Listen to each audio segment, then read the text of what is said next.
Sports bike shop. Bought a camera from them in Bristol. I live in Minehead. It didn't work. From word go, there was damage to it. It just didn't work. It's that simple.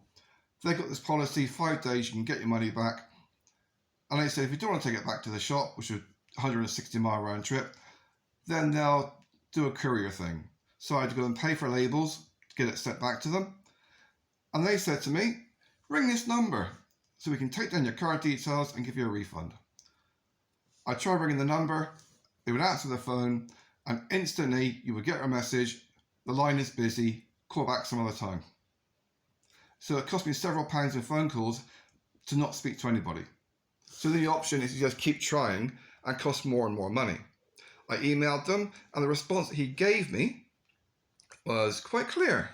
If I want a cash refund, I have to travel to Leeds. Not in my local branch, which is 80 miles away, but to Leeds, because that is the only way they'll give me a cash refund. Sports bike shop are criminals.